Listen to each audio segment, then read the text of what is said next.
왕따와 정신적 폭력은 엄연하게 회사가 행한 죄이며 그것을 현대사회에서는 직장 내 집단 괴롭힘이라고 명명한 것입니다. 즉, 직장 내 왕따, 괴롭힘으로 인해 생긴 정신적 트라우마에 대한 피해 보상을 당당히 외쳐야 하는 것입니다.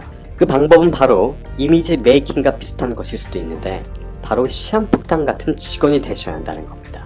그리고 그 피해자는 오랜 기간 고통으로 정신병을 얻었고 황폐했던 수년간의 고통을 단 2달이라는 위로 휴가로 퉁치게 되는 것입니다. 너무 짧지 않나요? 그 이미지를 얻고 몇 하루 피해자는 꼴랑 2달 위로 휴가 받고 끝나는 것보다 훨씬 더 길게 회사 내에서 편할 수 있는 가능성을 보았습니다. 지금과 같이 꿀같은 회사 생활을 할 것입니다. 나에게 정신적인 고통과 트라우마를 안겨준 회사가 잘 되길 바라는 사람이 몇이나 될까요? 회사가 잘 되든 말든 이제 나랑은 상관없습니다. 개인적인 경험으로는 어울리는 거 다 쓰잘데기 없는 에너지 낭비이고 얻는 것 하나도 없습니다. 쓸데없이 술 마시고 회사 욕하고 뒷담화하고 에너지 낭비입니다. 그래서 그 부분에 큰 가치를 두지 않으셔도 됩니다.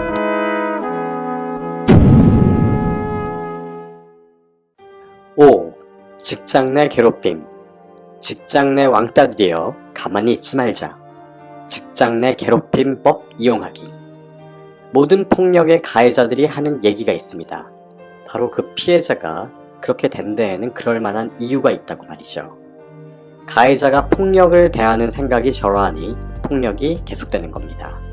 그래서 피해자는 현 상황이 정말 본인의 잘못이라고 생각해서 상사가 가하는 언어폭력에 가만히 참고만 있는 거죠. 이 행동이 바로 가스라이팅입니다.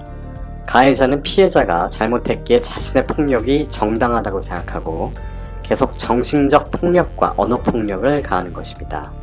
그러나 먼저 말씀드리겠습니다. 어떠한 이유가 되었건 폭력은 정당화될 수 없습니다. 학폭과 비교를 해볼까요? 집단이 한 명을 상대로 괴롭힙니다. 직장 내 괴롭힘에는 신체적 폭력은 없지만 정신적인 폭력이 행하죠.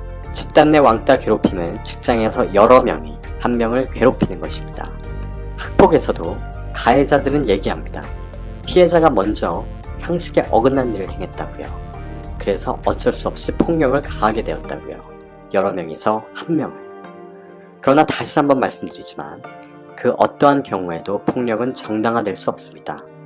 피해자가 상식에 벗어나는 행동을 하고 집단이 좋아하지 않을 만한 일을 했다고 해도 폭력은 절대 정당화될 수 없는 겁니다.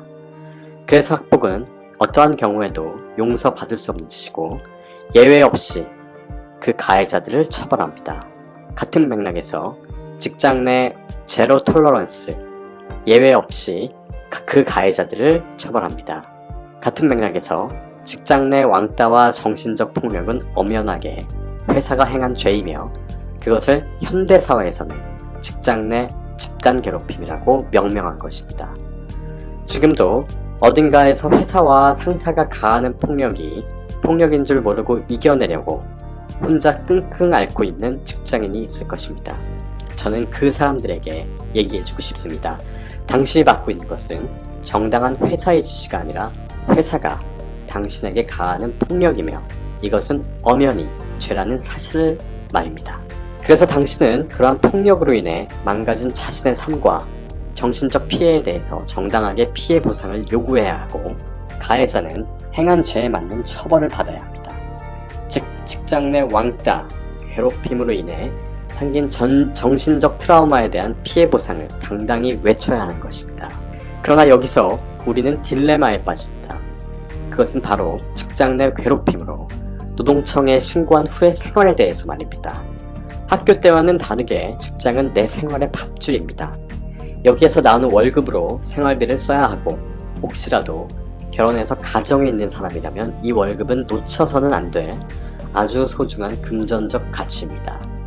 그래서 이 신고에 대한 두려움이 있는 것이죠. 신고를 하는 순간 당신은 앞으로 회사에서 승진과 연봉 상승 관련하여서는 큰 기대를 못하게 되거든요. 회사를 신고한 사람을 승진시켜주고 연봉 상승해주는 회사는 쉽게 없을 것입니다. 그리고 높은 가능성으로 직장 내 괴롭힘을 신고한 이력이 오픈되면 관련 업계에서 이직은 당연히 힘들 것입니다. 직장 내 괴롭힘 신고를 한 이력이 있는 사람을 굳이 채용하고 싶지 않은 건 회사 입장에서 당연한 일입니다. 그래서 자신의 밥줄과 연관이 있는 회사의 중요성과 미래를 생각하면 신고하는 것이 망설여지는 것이죠. 그래서 정말 너무 힘든 단계가 아니면 신고 말고 아래의 방법을 사용해서 현재의 상황을 유리하게 이용하라고 말씀드리고 싶습니다. 그 방법은 바로 이미지 메이킹과 비슷한 것일 수도 있는데 바로 시한폭탄 같은 직원이 되셔야 한다는 겁니다. 예로부터 우는 아이 떡 하나 더 준다라는 말이 있습니다. 괴롭힘을 받고도 가만히 있으면 가해자들은 그게 얼마나 심각한 것이고 자기들이 얼마나 큰 잘못을 했는지 모릅니다. 그렇기 때문에 여러분은 신고까지는 안 가도 우는 아이 또는 무슨 일을 할지 모르는 시한폭탄 같은 이미지 메이킹을 해서 충분히 본인에게 이러한 상황을 만들 수 있는 것입니다. 예를 들어 한 남성이 직장 내 왕따 및 괴롭힘을 받고 있습니다. 직장 내 괴롭힘에 대한 녹취 및 증거 자료도 충분하고 신고만 하면 관련 대상자는 징계를 받을 수 있습니다. 그러나 그 남자는 현실을 한번 냉정하게 바라봅니다. 이렇게 신고를 하면 본인한테 얻는 것은 위로휴가 2달, 그리고 가해자 징계. 어차피 회사는 비공식적으로 가해자 편일 가능성이 높다. 가해자 징계인 감봉 혹은 진급 누락을 당장은 해도 다시 몇 년 뒤면 원래 직급과 연봉으로 돌려놓을 것입니다. 즉, 실질적인 징계가 가해자 입장에서 큰 타격은 아니라는 것이죠. 그리고 그 피해자는 오랜 기간 고통으로 정신병을 얻었고 황폐했던 수년간의 고통을 단 2달이라는 위로휴가로 퉁치게 되는 것입니다. 너무 짧지 않나요? 직장 내 괴롭힘으로 인한 피해자 위로휴가 2달이면 회사의 재는 다시 0으로 돌아갑니다. 피해자는 여전한 정신적 트라우마를 2달 뒤에도 계속 겪을 텐데 말입니다. 즉 가해자 징계도 약하고 본인한테 제공되는 위로휴가도 충분한 심적 안정을 주기엔 짧습니다. 그러나 과연 법이 이런 것을 본인 마음대로 바꿔서 위로휴가도 늘리고 가해자 징계를 더 세게 할 수는 없는 법이죠. 그래서 피해자는 생각을 좀 다르게 하기로 했습니다. 어차피 회사에 대한 최고의 복수는 내가 행복하고 잘 지내는 것이지 상대방이 징계를 세게 받는 것이랑은 상관없다. 가해자가 징계를 세게 받아서 내 마음이 후련한 것은 잠깐이지 내가 회사 내에서 행복하고 잘 지내는 장기적인 목표에는 큰 도움이 안 된다. 이렇게 현실적인 생각을 하는 피해자는 당장의 신고를 중단하고 언제라도 신고를 할 수도 있는 사람의 이미지만을 얻은 채 일단 지내보기로 했습니다.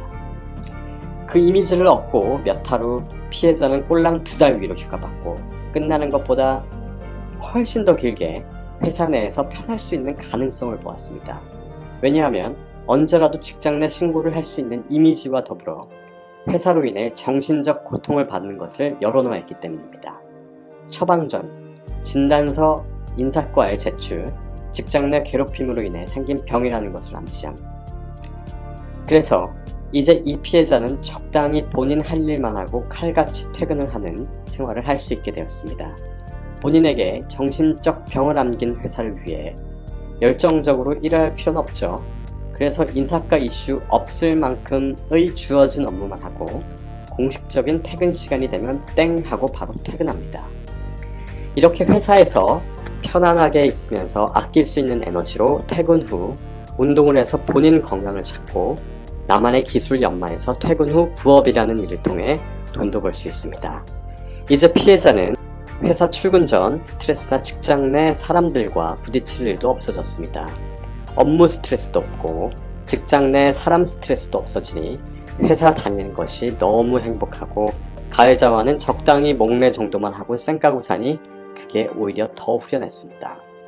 앞으로 그는 회사가 망하건 말건 그냥 주어진 업무만 욕먹지 않을 정도로 하고 지금과 같이 꿀같은 회사 생활을 할 것입니다. 나에게 정신적인 고통과 트라우마를 안겨준 회사가 잘 되길 바라는 사람이 몇이나 될까요? 회사가 잘 되든 말든 이제 나랑은 상관없습니다. 여기까지가 2달 위로 휴가로 퉁치는 것보다 훨씬 편한 직장 환경을 가지게 된 직장 내 괴롭힘 법을 개인의 행복에 아주 적절하게 이용한 사례였습니다. 주의할 점: 위와 같이 생활을 하면 직장 내에서 사람들과 어울리는 것은 포기해야 합니다. 왜냐면 위의 방법은 현재 나의 상태에 대해서 절대 발설하지 않고 혼자 조용히 지내면서 상황을 이용해야 하기 때문입니다. 그동안 회사 내에서 회식도 즐기고 동료들과 농담도 하면서 업무를 즐겼던 분들은 그런 생활은 이제 더 이상 없다는 것 미리 알고 위의 방법을 쓰세요. 개인적인 경험으로는 어울리는 거 다 쓰잘데기 없는 에너지 낭비이고 얻는 것 하나도 없습니다.